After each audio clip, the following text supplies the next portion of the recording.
अस्सलाम वालेकुम स्टूडेंट्स कोई प्रॉब्लम तो नहीं है जो कल होमवर्क दिया था आपको? अच्छा भाईजान आप बताइएगा क्वेश्चन आपका क्या है? ये बेटे एक क्वेश्चन है, इस भाई को प्रॉब्लम आ रही थी, हम लोग इसको डिस्कस कर लें पहले, फिर आते हैं जियोमेट्रिक मीन की तरफ। If the combine mean is 62, ठीक है जी। अब यहाँ पे देखिएगा जी, कंबाइन मीन आपके पास बच्चों क्या है? 62। मीन ऑफ 10 वैल्यूज़, n1 कितना है जी? 10, और इसका मीन कितना है जी? 57। Okay, mean of remaining values is 63.786। अब यहाँ पे उसने क्या चीज़ दे दी है जी? Unknown n2। अब हमने यहाँ पे n2 फाइंड आउट करना है। क्लियर है स्टूडेंट्स? देखिएगा n2 किस तरह से आएगा, फार्मूला लगा लेते हैं। x बार c combine mean n1 x बार 1 प्लस n2 x बार 2 over n1 plus n2। Okay, अब यहाँ पे देखिएगा आपके पास क्या है जी? x बार से 62, n1 कितना है जी? 10 मल्टीप्लाई बाय 57 प्लस n2 तो आपके पास है नहीं, x बार 2 है तो x बार 2 की वैल्यू लिखते हैं 63.786 n2। ये n2 अभी क्या है? यहाँ पे अननोन है, हमने ये चीज़ फाइंड आउट करनी है। n1 कितना हो गया? 10 प्लस n2 कितना हो गया? ये हमने फाइंड आउट करना है। ओके, अब एक तो ये कि इक्वेशन को कैलकुलेटर पे एंटर कर लें तो आपके पास डायरेक्ट n2 का आंसर आ जाएगा, या फिर मैनुअल करते जाएंगे तो इनको मल्टीप्लाई करना पड़ेगा और वो थोड़ा सा 1-1.5 मिनट उसके ऊपर ज़्यादा लग जाएगा, बस इतना फ़र्क पड़ेगा। ठीक है, कैलकुलेटर पे इसको एंटर करें जी, पूरी की पूरी इक्वेशन को, और ये जो n2 है ना, इसकी जगह पे x जनरेट कर लें। n2 की जगह पे क्या करेंगे जी? x जनरेट कर लें। कीजिएगा ज़रा जल्दी से, सब स्टूडेंट्स करें, कैलकुलेटर का यूज़ सीखें भाईजान, ज़रूरी है। इससे आगे जाएंगे तो आपको जो है ना वो बड़े बड़े एक्सप्रेशंस मिलेंगे, वो कैलकुलेटर पे जब आप सॉल्व करेंगे तो 1-1.5 मिनट में हो जाएगा, और अगर आप मैनुअल सॉल्व करने जाएंगे तो फिर आपको कोई 3-4 मिनट भी लग सकते हैं उसके ऊपर, तो फिर मुश्किल हो जाएगी। 27.99 इस भाई ने n2 का रिजल्ट मुझे बताया है 27.99 which is approximate equal to 28, क्योंकि n की वैल्यू जो है वो पॉइंट में नहीं हो सकती। ठीक है जी, n एक होल नंबर आएगा, नंबर ऑफ वैल्यूज है ना, तो यहाँ पे आपके पास ये 27.99 है, तो ये क्या है जी? ये 28 ही है। Okay, clear? अच्छा जी, अब हम लोग आते हैं, कल एक स्टूडेंट ये भी पूछ रहा था कि सर जी वो मैनेजर 1 और मैनेजर 2 वाला जो है ना वो किस तरह से करना है? बेटे वो 2 टाइम्स वेटेड मीन कैलकुलेट करना था, वेट्स वही रहने थे, W का कॉलम सेम रहना था। एक दफ़ा मैनेजर 1 को आपने x कंसीडर करना था तो वेटेड मीन कैलकुलेट कर लेना था, फिर आपने W का कॉलम वही लेना था और उसके साथ x का कॉलम कौन सा आना था? मैनेजर 2 वाला। ठीक है, तो 2 टाइम्स आपने क्या करना था? वहाँ से वेटेड मीन कैलकुलेट करना था। अच्छा जी, बात करते हैं जियोमेट्रिक मीन की। जी किसका? मैनेजर वाले का। यहाँ पे देखें जी, आपके पास 3 कॉलम्स हैं, एक है जी वेट का कॉलम, ये तो W का कॉलम फिक्स हो गया। ओके, अब यहां पे है मैनेजर 1,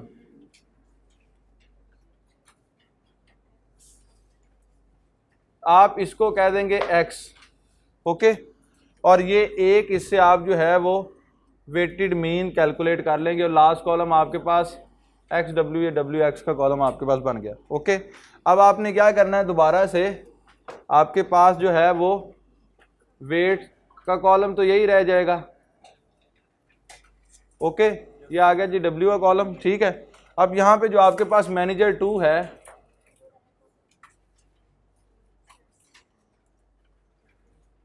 ये आपके पास X हो जाएगा।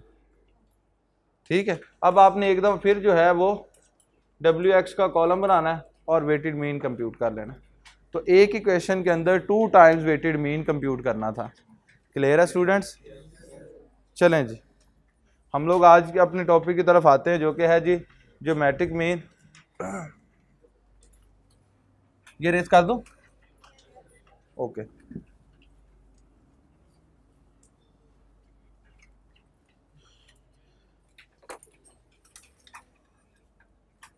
The nth root of product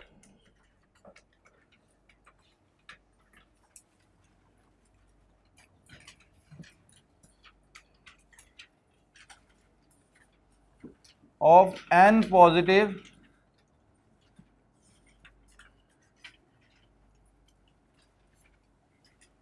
numbers या ऑब्जर्वेशंस या वैल्यूज, ठीक है जी, is called geometric mean. The nth root of product of n positive numbers. अब ये इस तरह से डेफिनेशन रीड की है तो कुछ भी पल्ले नहीं पड़ा, ठीक है जी, पता नहीं ये क्या हो गया। ठीक है जी, हम लोग इसका फार्मूला लिखते हैं। फार्मूला जैसे ही लिखेंगे तो हमें इसकी समझ आ जाएगी कि इसमें हमसे वो क्या, हमें क्या इन्फॉर्मेशन दे रहा है जी। यहाँ पे देखिएगा geometric mean for ungroup data.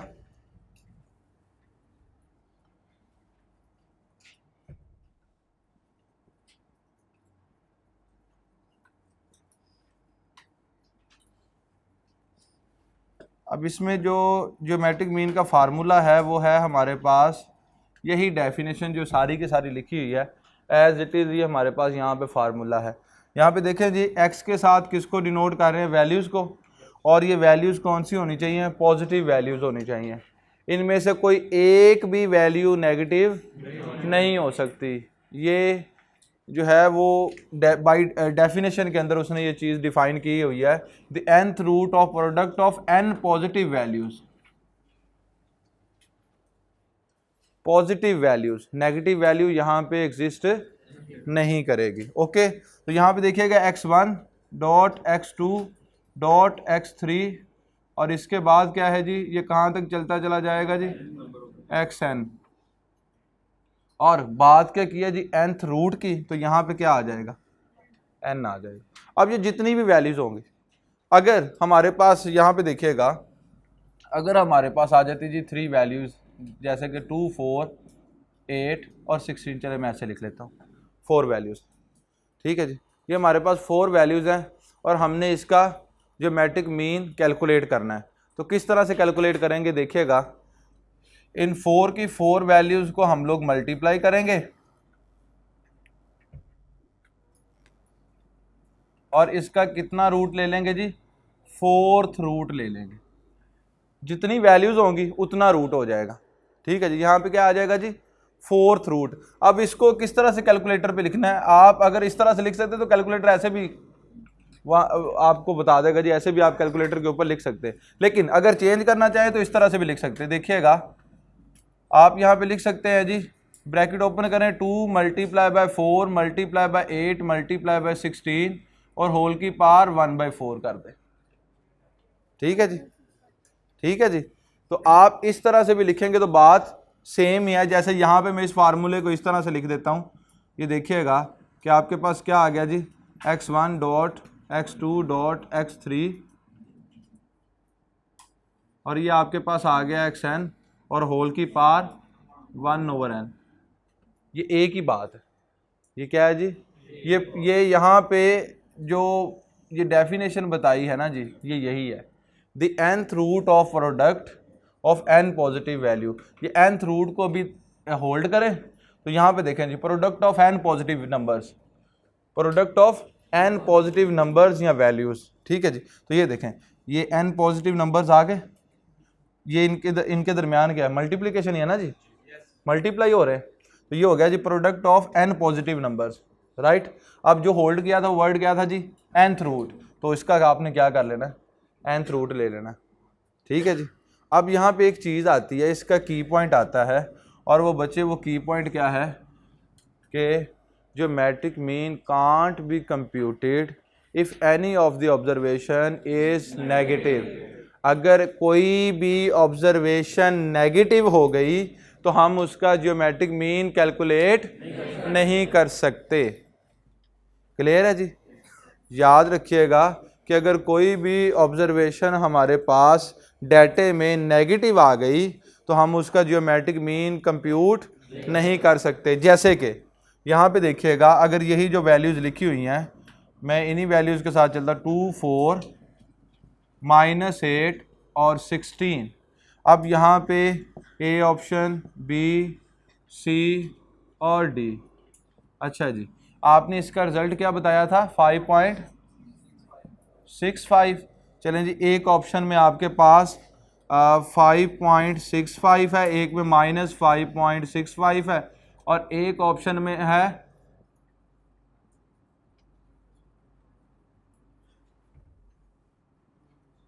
और एक ऑप्शन आपके पास है जी नन ऑफ दीज।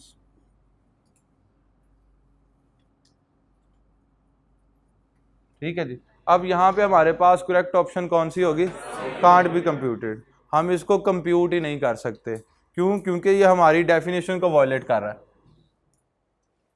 डेफिनेशन के अगेंस्ट हो गया। डेफिनेशन ये कह रही है कि आप ज्योमेट्रिक मीन के अंदर कोई भी नेगेटिव वैल्यू ले ही नहीं सकते। हाँ जी, वो देखे ना खुराफाती नेगेटिव नेगेटिव पॉजिटिव। तो बात पहली वाली है क्या कि कोई भी नेगेटिव नहीं आ सकते, फिर दो कैसे आ सकती हैं? ठीक है, समझ आ गई? ये रूल जरूर है मैथ का कि -1 multiply by -1 is equal to 1। Okay, ठीक है जी। बेटे ये मशीन है ना, बताया तो है कि हम लोग डेफिनेशन को वॉयलेट नहीं कर सकते। मैं खुद बता रहा हूं कि आ जाता है। जब टीचर बता रहे तो आपको, या तो मैं कहूँ नहीं आता तो फिर आप टेस्ट करें। मैं खुद बता रहा हूं कि आ जाता है, -1 multiply by -1 is equal to 1। लेकिन हम लोग डेफिनेशन को कैसे वॉयलेट करेंगे? एक चीज जब टॉपिक लिखा है और टॉपिक की जो मेन चीज है वो उसकी डेफिनेशन होती है, जो इसको डिफाइन कर रही है ना कि व्हाट इज ज्योमेट्रिक मीन। ठीक है जी। अब इसमें ये चीज लिखी हुई है कि n पॉजिटिव वैल्यूज, तो n पॉजिटिव वैल्यूज का मतलब है कि ये सिर्फ वर्किंग ही पॉजिटिव वैल्यूज के लिए करेगा। क्लियर है जी?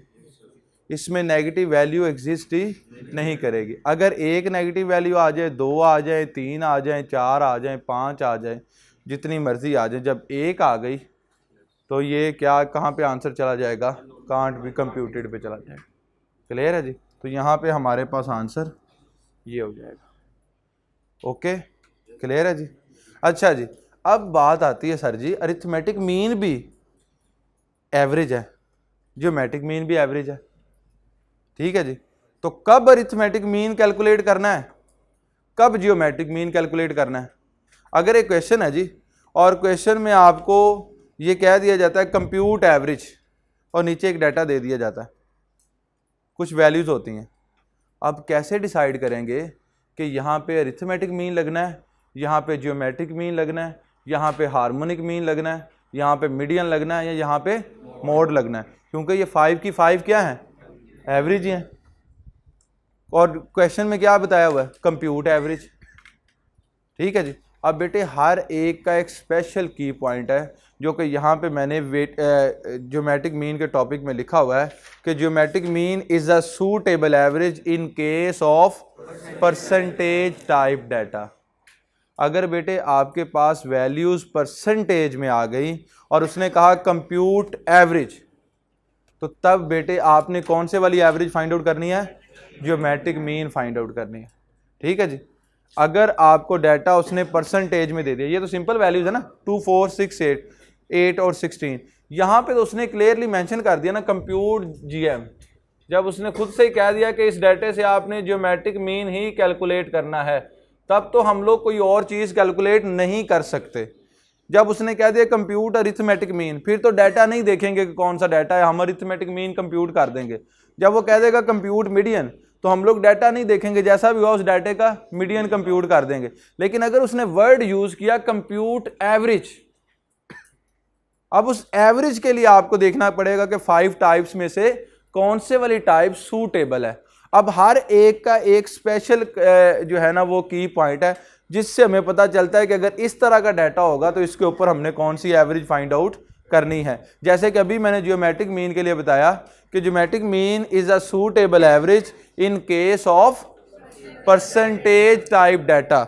अब इसकी एक एग्जांपल भी कर लेते हैं। तो बच्चे एग्जांपल नंबर 6 पे आइएगा, एग्जांपल नंबर 6 पे आइएगा बुक में। तो यहाँ पे लिखा हुआ है if a property increased in value by 10% in year 1, 50% in year 2 and 30% in year 3. Compute the average growth rate over the 3-year period. Average growth rate, किस रेट के साथ प्रॉपर्टी की वैल्यू में इंक्रीमेंट आ रहा है, यानी कि प्रॉपर्टी की वैल्यू इंक्रीज कर रही है, ग्रो कर रही है, हमने वो रेट फाइंड आउट करना है। ठीक है जी। ऑन एवरेज यानी कि तीनों साल में किस रेट के साथ जो प्रॉपर्टी है वो ग्रो कर रही है, जबकि यहाँ पे जो इन्फॉर्मेशन दी हुई है वो फर्स्ट ईयर में 10% ग्रो कर रही है, सेकंड ईयर में 50% और थर्ड ईयर में 30%। तो आपने average growth rate find out करना है। बताएं बेटे कहाँ पे लिखा हुआ था ज्योमेट्रिक मीन फाइंड करना है? कहीं पे लिखा हुआ है पूरे क्वेश्चन में? कैसे जज किया आपने ज्योमेट्रिक मीन? 3 वैल्यूज दी हुई हैं और तीनों की तीनों ही परसेंटेज में है। अब यहाँ पे हम लोग अरिथमेटिक मीन लगाएंगे तो हमारा जो मीन होगा वो क्या होगा? रॉन्ग हो जाएगा। टेस्ट कर लेते हैं कि अरिथमेटिक मीन लगाना यहाँ पे सूटेबल था या नहीं। ओके जी, अब देखिएगा ज़रा, यहाँ पे आ जाते हैं जी।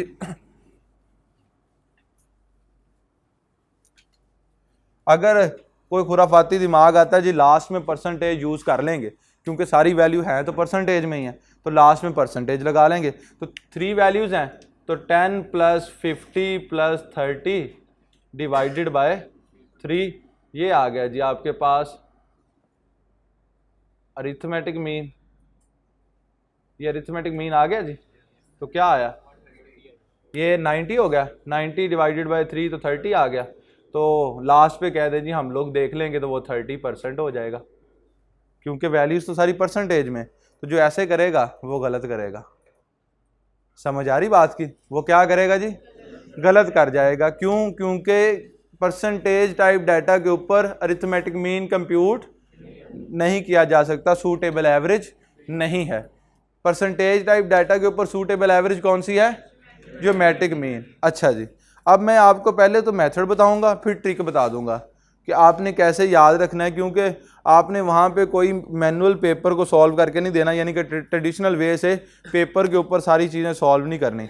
आपके पास एमसीक्यू आएगा, 4 ऑप्शन मौजूद हैं, आपने एक ऑप्शन को टिक करना है। ओके, तो इसलिए हमें मेथड सीखना है लाजमी, ताकि हमें टॉपिक का कॉन्सेप्ट रहे जी, सारी चीज़ें रहें जी। ज्योमेट्रिक मीन के अंदर परसेंटेज वाला डाटा आता है तो इसको इस तरह सॉल्व करते हैं, लेकिन उसके साथ साथ हमने ट्रिक भी सीखना है कि हमारा टाइम बच सके।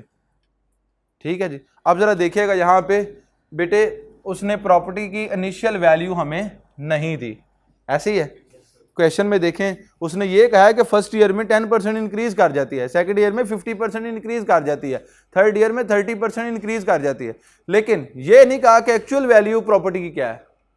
तो बेटे याद रखिएगा, जब भी आप परसेंटेज वाला डाटा डील करें और आपको वैल्यू लेट करनी पड़े तो आप 100 लेट कीजिएगा। उस 100 का फ़ायदा क्या होगा कि अगर 10% है तो 100 का 10% क्या होता है? 10 ही होता है। अगर 50% है तो 100 का 50% क्या होता है? 50 ही होता है, ताकि आपको परसेंटेज को डील करना आसान हो जाए। ठीक है, लेट करने को आप 1 भी लेट कर सकते हैं, लेट करने को आप 50 भी लेट कर सकते हैं, क्योंकि जब आप वैल्यू लेट ही कर रहे हैं तो आप कोई भी वैल्यू लेट कर सकते हैं। ठीक है जी। लेकिन अगर आप 100 लेट करेंगे तो आप सबसे ज़्यादा ईजी रहेंगे। 100 है ना जी, 100 let the value of property is equal to 100। अब वैल्यू फर्स्ट ईयर में जितनी इंक्रीज हो रही, कितने परसेंट? 10%। तो फर्स्ट ईयर में क्या हो जाएगी? 110। 10% इंक्रीज हो रही ना, तो 100 का 10% क्या होता है? 10 ही होता है। तो एक्चुअल वैल्यू क्या है? 100। 100 में 10 ऐड कर दें तो eight the end of first year क्या हो जाएगी? 110 हो जाएगी। क्लियर है जी। तो जब भी परसेंटेज वाली वैल्यूज़ को आप लोग डील कर रहे हैं और आपको बच्चे इनिशियल वैल्यू लेट करनी पड़े तो आप 100 लेट कीजिएगा, ताकि उसको डील करना आसान हो जाए। अच्छा जी, यहाँ पे देखें जी, let the value of property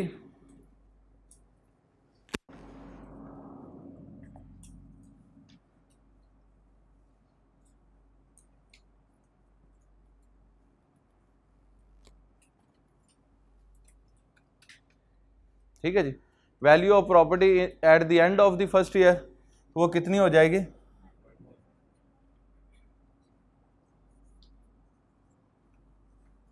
the value of property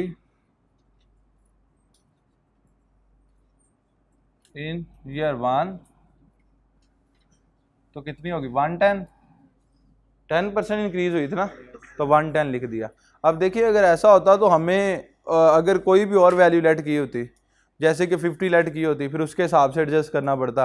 अगर 37 लेट किया होता तो उसके हिसाब से एडजस्ट करना पड़ता। तो हमने खुद को मुसीबत में क्यों डालना, जिससे सबसे ज़्यादा आसानी के साथ परसेंटेज को डील किया जा सकता है, हम वही वाली वैल्यू लेट करेंगे। अब ये यहाँ पे ईयर 2 में वैल्यू क्या हो जाएगी 150, ईयर 3 में 130। अब बेटे जब आपके पास ये 3 वैल्यूज आ गई, ईयर 1 में प्रॉपर्टी की वैल्यू क्या है 110, ईयर 2 में 150, ईयर 3 में 130, आपने यहाँ पे कौन से वाली एवरेज निकालनी थी, ज्योमेट्रिक मीन। ज्योमेट्रिक मीन निकाल लें जी। यहाँ पे देखिएगा जी,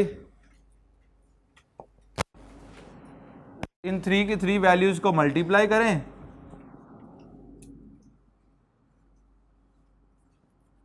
और कितना रूट ले लेंगे बेटे, क्यूब रूट 1/3। ठीक है जी, ये आ गया जी। अब जरा बताइएगा इसका आंसर क्या आया, 128.96 which is approximate equal to 129, 128.96, very close to 129।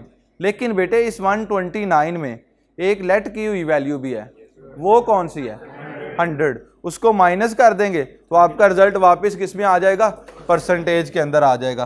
तो एवरेज ग्रोथ रेट क्या है यहाँ पे,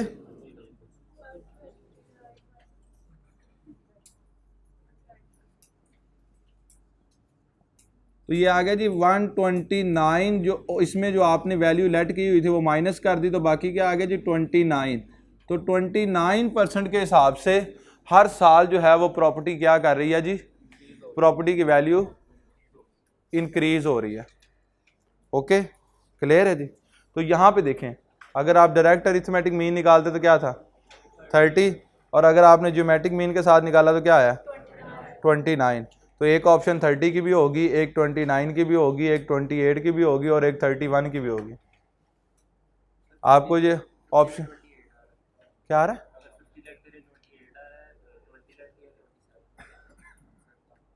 क्या, तो फिर बेटे इस तरह से डील भी तो नहीं ना करना, इसको भी तो डबल करना ना, 50 लेट किया तो उसको डबल भी तो करना है ना, 100 लेट किया, टोटल परसेंटेज क्या होती है 100, तो अगर आपने उससे हाफ लेट किया तो उसको डबल भी तो करना होता है ना, तो वो मेथड चेंज हो जाता है ना। ठीक है, अगर आप 1 लेट करेंगे तो लास्ट पे आपको 1 के अकॉर्डिंग भी तो डील करना पड़ेगा। ठीक है, फिर आपका आंसर ही जो है ना ये 128 जो है ये 1.2896 आएगा। क्या आएगा 1.2896 आएगा अगर आप 1 लेट कर लोगे तो। हर एक वैल्यू के साथ लेट करने के साथ वो चेंज होगा, फिर उसको उसकी एडजस्टमेंट आएगी 100 के साथ, क्योंकि परसेंटेज लगानी है ना। तो ये तो मैंने 100 ही लेट किया हुआ था तो 100% ही होता, तो उसकी एडजस्टमेंट आसान है कि सिर्फ आपने 100 को माइनस किया तो आपके पास आंसर आ गया। अब देखिए ज़रा, आ जाएं आप राइज QM MCQs पे। एक मिनट यहाँ पे मैं देखता हूँ अगर कोई क्वेश्चन यहाँ पड़ा हो जी। इंपॉर्टेंट MCQ में 11 पे आ जाएं, ये पेज नंबर 124 पे, बुक में ही आ जाएं, बुक में पेज नंबर 124, और इसमें क्वेश्चन नंबर 11 पे Bilal got a rise in salary of 12%, 20% and 18% at the end of first, second and third year respectively. यानी कि फर्स्ट ईयर में इंक्रीमेंट कितना लग रहा है 12%, सेकंड ईयर में 20% और थर्ड ईयर में 18%। Compute the annual percentage increase in salary, annual percentage increase in salary. ठीक है, कि हर साल उसकी सैलरी के अंदर कितना इंक्रीमेंट लग रहा है, एवरेज तो फाइंड आउट करनी है। ठीक है जी, लेकिन एवरेज कौन से वाली, ज्योमेट्रिक मीन। समझ आ रही बात की, परसेंटेज टाइप डाटा। अब देखें ये सारी फॉर्मेलिटीज में नहीं पढ़ना, क्या करना है, जो भी जितनी भी परसेंटेज दी हुई है ना उसमें अगर इंक्रीमेंट है तो 100 में उतना उतना ऐड कर दो, अगर डिक्रीमेंट है तो 100 में उतना उतना माइनस कर दो। अब यहाँ पे फर्स्ट पे क्या है 12%, तो फर्स्ट वैल्यू बचे आपके पास आ गई 112, सेकंड क्या है 120, थर्ड क्या है जी 118 और होल की पावर 1/3। सॉल्व करें, कितना आ गया बच्चे 116.67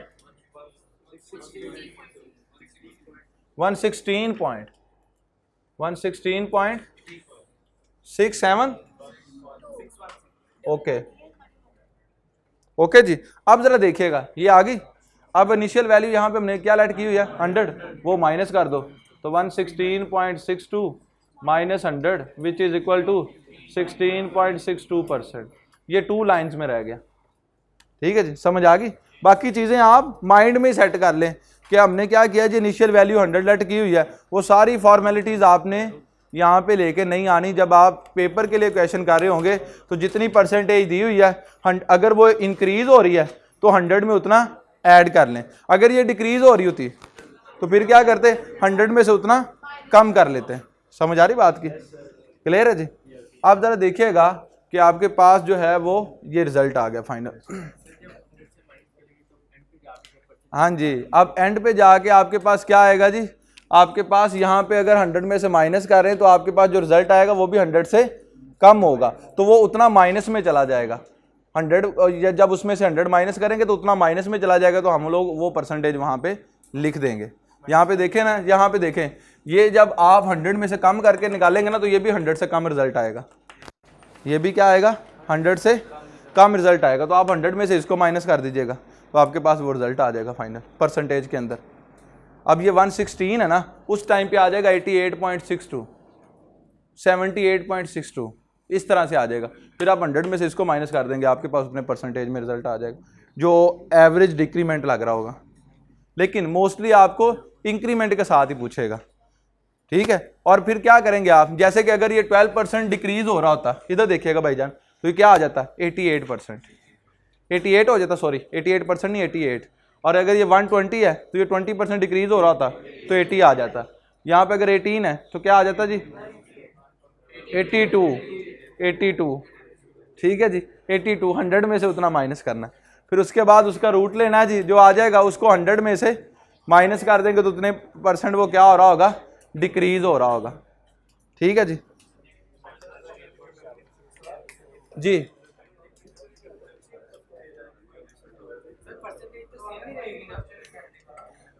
कीजिएगा ज़रा इसको। ये आपके पास आ गया जी 88 मल्टीप्लाई बाय 80 मल्टीप्लाई बाय 82 और होल की पावर 1/2। कीजिएगा ज़रा 83.26। 100 में से इसको क्या कर देंगे, या इसमें से भी 100 को माइनस कर दें तो माइनस में जो आया तो माइनस जो है वो डिक्रीमेंट को शो कर रहा है। यानी कि ये देखें कि आपने जो इनिशियल वैल्यू लेट की थी वो क्या थी 100 थी, तो यहाँ पे लिखे जी 83.26 माइनस 100, तो आंसर क्या आ गया जी आपके पास माइनस 16.7। तो ये जो माइनस है ना ये डिक्रीमेंट को शो कर रहा है। ठीक है, वैल्यू पॉजिटिव है तो इसका मतलब है ये इंक्रीमेंट हो रहा है, अगर ये वैल्यू नेगेटिव है तो इसका मतलब क्या है ये डिक्रीमेंट हो रहा है। तो यहाँ पे ये 16.7% जो है वो क्या हो रहा है, सैलरी के अंदर डिक्रीमेंट लग रहा था। अगर वो हर साल इतने इतनी परसेंट के साथ डिक्रीज हो रही होती तो। समझ आ रही बात की? तो हाँ जी, डाटा क्या मतलब, ठीक है, परसेंटेज टोटल तो 100 ही होती ना, टोटल तो 100 है और उसके बाद ये वाली अप्रोक्सीमेट है, अप्रोक्सीमेट वही जितना वो 100 से इंक्रीज हो रहा है उतने परसेंट वो क्या हो रहा है, डिक्रीज हो रहा है। लेकिन सिर्फ साइन का चेंज आ गया कि जब वो इंक्रीज हो रहा है तो वहाँ पे प्लस है और जब डिक्रीज हो रहा है तो वहाँ पे माइनस है। ठीक है जी, अच्छा जी, अब जरा देखिएगा हम लोग आते हैं जियोमेट्रिक मीन के। जी भाईजान,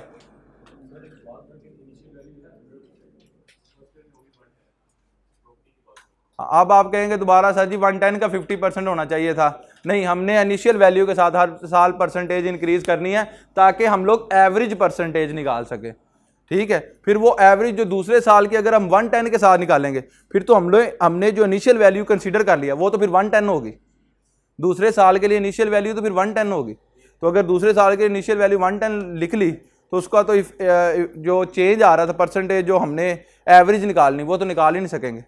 अब तीसरे साल में अगर हम लोग पहले 110 और 110 के ऊपर 50% इंक्रीमेंट लगाएं तो वो कुछ और बन जाएगी, वो बन जाएगी कितनी जी ज़रा देखिएगा, 110 का 50% इंक्रीज करें तो कितना आता है, 165 आ जाएगा।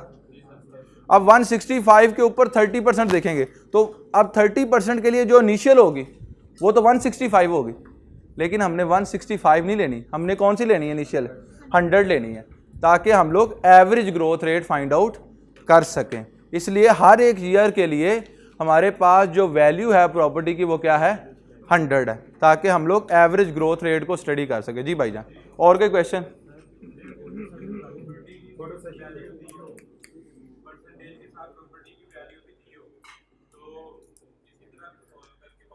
हाँ जी, अगर ओरिजिनल वैल्यू दी हो तो फिर उसके साथ परसेंटेज निकालेंगे।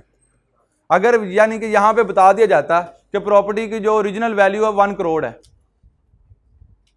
ठीक है जी, तो आप लोग बेटे यानी कि 10 मिलियन वो आपको दे दे क्वेश्चन के अंदर, फिर आपने 10 मिलियन के साथ परसेंटेज निकालने, फिर आप खुद से लेट नहीं कर सकते, क्योंकि अब उसने आपको इनिशियल वैल्यू क्वेश्चन के अंदर दे दी है। जब नहीं दी हुई तो तब आपने ये चीज़ लेट करनी। ओके जी, अच्छा जी, आज तो न्यूटन ही बन गया। हाँ जी, यही तो मैं बता रहा था, उस भाई का क्वेश्चन सेम था कि क्या है जी, अगर मैं 110 को इनिशियल लेके उसका 50% इंक्रीज करूंगा तो फिर तो एवरेज ग्रोथ रेट फाइंड ही नहीं कर सकते। ठीक है, 3 वैल्यूज के जब एवरेज फाइंड आउट करनी है तो उसको इनिशियल के साथ हम लोग डील कर रहे हैं। 100 के हिसाब से वो 110 हुई है, 100 के हिसाब से वो 150 हुई है, 100 के हिसाब से वो 130 हुई है, फिर उसकी एवरेज निकाल सकते हैं। ठीक है,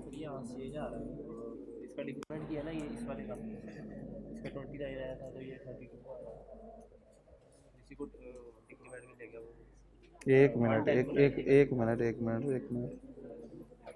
कितना आ गया, 90।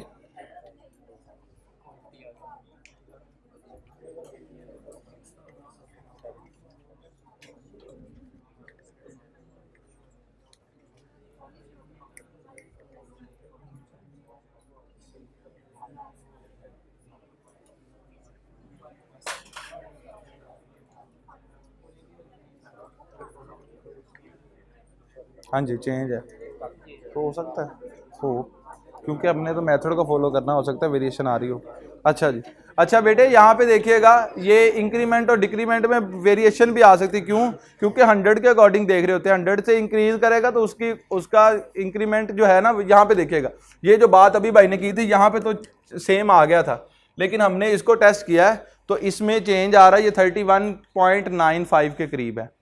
ठीक है, तो ये इंक्रीमेंट और डिक्रीमेंट चेंज हो सकता है, क्योंकि दो अलग अलग क्राइटेरिया हैं, एक में इंक्रीज करते जा रहे हैं और एक में डिक्रीज, एक में 100 में ऐड हो रही है और एक में 100 में से माइनस हो रही है, तो ये वेरिएशन आ सकती है, क्योंकि अभी टेस्ट कर लिया है।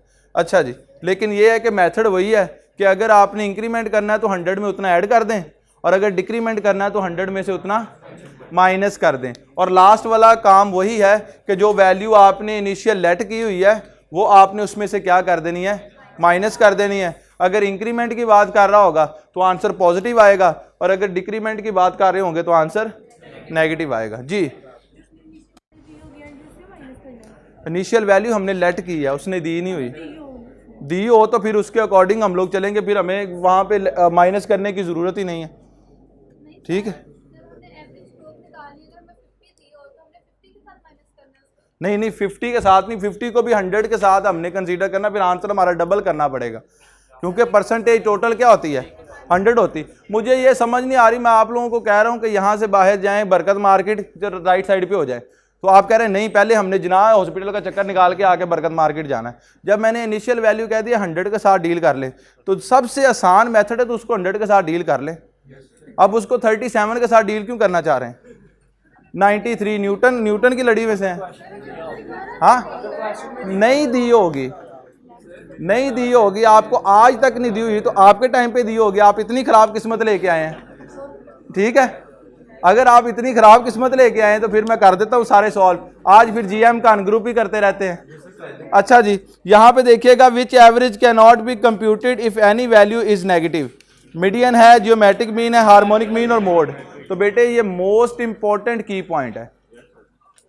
ठीक है जी, मोस्ट इंपॉर्टेंट की पॉइंट है, आपने इसको याद रखना है। दूसरा ये कि जियोमेट्रिक मीन किस केस में सूटेबल है, जब आपके पास परसेंटेज टाइप डाटा होगा, राइट। अच्छा, एक चीज़ और जो लिंक करती चली जा रही है, लेकिन मैंने कहाँ पे जाके डिफाइन करनी है, मीडियन के साथ, कि geometric mean is affected by the extreme value but less than arithmetic mean.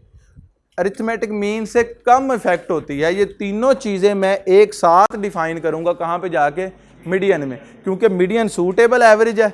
और उसी के साथ ही मैं बताऊंगा कि देखिएगा अरिथमेटिक मीन मोर इफेक्टेड होगी और जियोमेट्रिक मीन लेस इफेक्टेड होगी। अच्छा जी, अब यहाँ पे बात कर लेते हैं जो जियोमेट्रिक मीन के ग्रुप डाटे के साथ।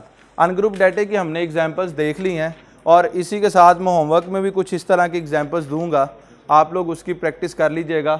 यहाँ पे जिस तरह से ये प्रॉपर्टी की वैल्यू के अंदर इंक्रीमेंट आ रहा है, इसी तरह से पॉपुलेशन की इंक्रीमेंट, पॉपुलेशन में इंक्रीमेंट की एक एग्जांपल है, तो वो मैं आप लोगों को दे दूंगा होमवर्क में, आप लोग वो ट्राई कर लीजिएगा। अच्छा जी, अब हम लोग आ जाते हैं जी एग्जाम्पल नंबर 7 पे। एग्जाम्पल नंबर 7 ये आपके सामने सॉल्व हुई है। इसी तरह की एग्जाम्पल मैं कोई ले लेता हूँ और आपको ग्रुप डाटे के साथ जियोमेट्रिक मीन कैलकुलेट करना सिखाता हूँ।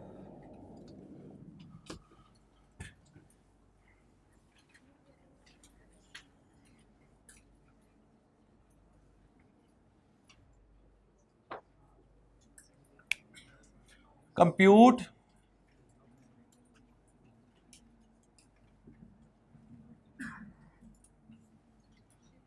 अब हमारे पास डाटा क्या है जी, ये एक फ्रीक्वेंसी डिस्ट्रीब्यूशन दी हुई है। 1 to 10 ले लेते हैं, या 1 to 5, 6 to 10, 11 to 15, 16 to 20, 21 to 25। ये हमारे पास आ गई जी क्लासेस और इसके साथ आ गई फ्रीक्वेंसी। अच्छा जी, ये फ्रीक्वेंसी देखिएगा तो यहाँ पे आपके पास आ गए जी 7, 10, 12, 8 और 3। ये हमारे पास एक फ्रीक्वेंसी डिस्ट्रीब्यूशन है और इससे हमने क्या चीज़ फाइंड आउट करनी है, जियोमेट्रिक मीन कैलकुलेट करना है। ओके जी, अब ज़रा देखिएगा किस तरह से, पहले तो फार्मूले की तरफ आते हैं। तो ग्रुप डाटे का जो फार्मूला है ना जी हमारे पास, वो है anti log summation F log x over summation F, summation F log x over summation F. अच्छा जी, यहां पे देखिएगा आपके पास क्या है जी, ये एफ और यहां पे आ गया एक्स। एक्स सबसे पहले किस तरह से फाइंड आउट करते हैं जी, लोअर लिमिट और अपर लिमिट को ऐड करते हैं और 2 पे डिवाइड करते हैं। 1 + 5 6 डिवाइडेड बाई 2 3, 6 + 10 16 डिवाइडेड बाई 2 8, 13, 18 और 23। ये आपके पास x की वैल्यू आ गई। अच्छा बच्चे यहाँ पे याद रखिएगा, लॉग जो हो रहा है वो x वैल्यूज का हो रहा है। किसका? कहीं पे ये मिस्टेक नहीं कर देनी कि जैसे हम लोग क्या करते हैं, fx का कॉलम पहले बना लेते हैं अरिथमेटिक मीन के लिए, तो आप लोग log fx का कैलकुलेट कर ले, यानी कि पहले आप fx बना लें और उसके बाद log लें। अगर आप इस तरह से करेंगे तो क्वेश्चन जो है वो गलत हो जाएगा। आपने क्या करना है, पहले x का log लेना है और फिर उसके बाद उसको f के साथ मल्टीप्लाई करना है। अच्छा जी, यहां पे देखिएगा log x। अच्छा जी, ये log 3 कीजिएगा, क्या आता है 0.4771। अब log 8 कीजिएगा, इसी को फिर मल्टीप्लाई भी कर दे साथ ही, ताकि बार बार हमें ये टाइप ना करनी पड़े वैल्यूज। पहले आपने log 3 किया ना, आपके पास आंसर आ गया 0.4771, इसको मल्टीप्लाई बाय 7 कर दें तो आपके पास f log x हो जाएगा। क्या हो गया बच्चे, 2। ओके, अब देखिएगा log 8 लें जी, log 8 0.9030। अब इसको वापस मल्टीप्लाई कर दें 10 के साथ तो ये आ गया 9.030। क्लियर है जी। अच्छा जी, यहां पे देखिएगा log 13 1.1139। अब इसको मल्टीप्लाई कर दें 12 के साथ,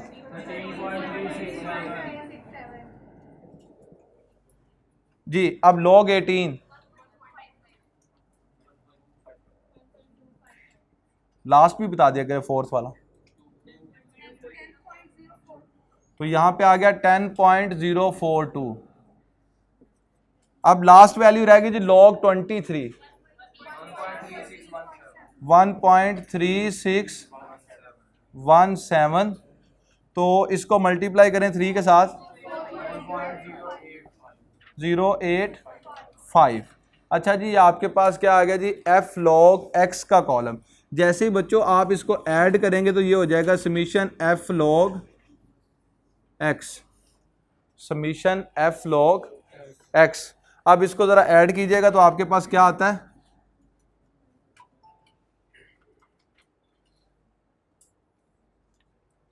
सिर्फ 10 से 12 स्टूडेंट कैलकुलेटर यूज कर रहे होते हैं, बाकी सारे उनका वेट कर रहे होते हैं।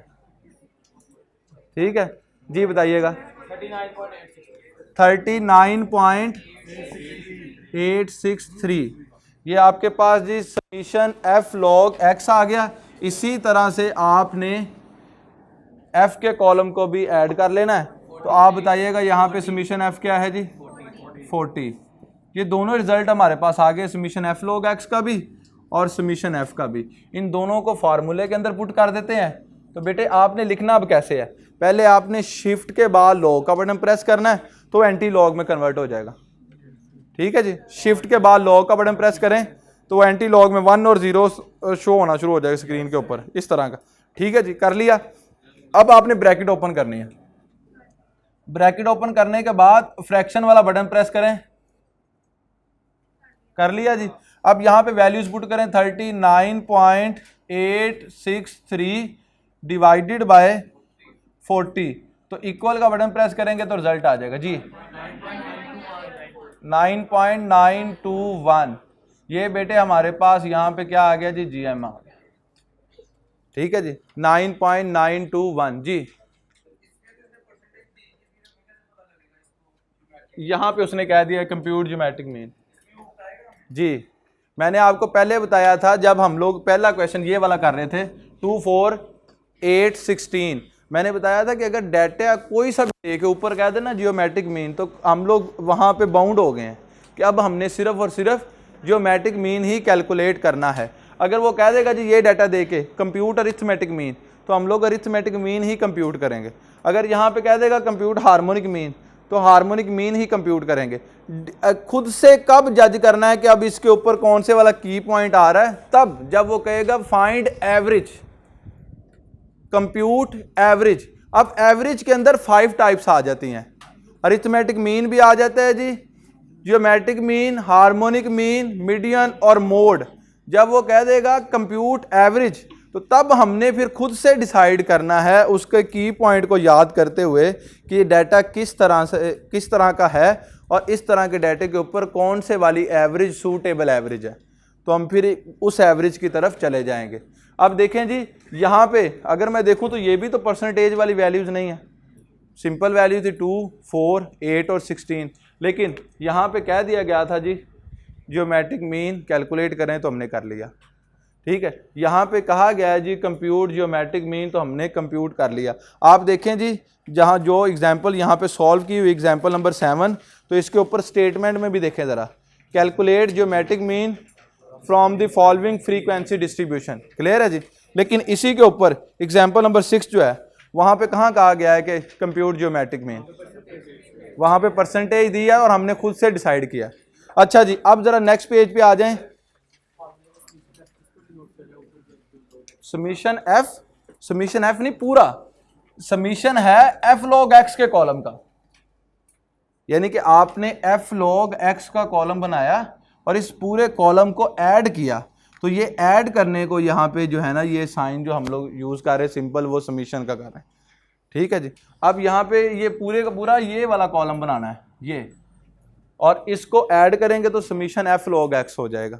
समीशन एफ अलग नहीं है, अगर हमने समीशन एफ अलग ले लिया फिर तो सारे का सारा क्वेश्चन गलत हो जाएगा। ठीक है जी, अब देखिए जरा यहाँ पे हमारे पास इंपॉर्टेंट एमसीक्यू में एमसीक्यू नंबर 12 है, तो यहाँ पे भी देखें जरा, क्लियरली मेंशन है the geometric mean of the above data is, ठीक है जी। जब परसेंटेज टाइप वाला डाटा नहीं है तो फिर वो क्वेश्चन की स्टेटमेंट के अंदर आपको बता रहा है कि आप इसमें ज्योमेट्रिक मीन कंप्यूट करें। ठीक है जी। आज का लेक्चर यहीं तक है, अपना ख्याल रखिएगा। अल्लाह हाफिज़।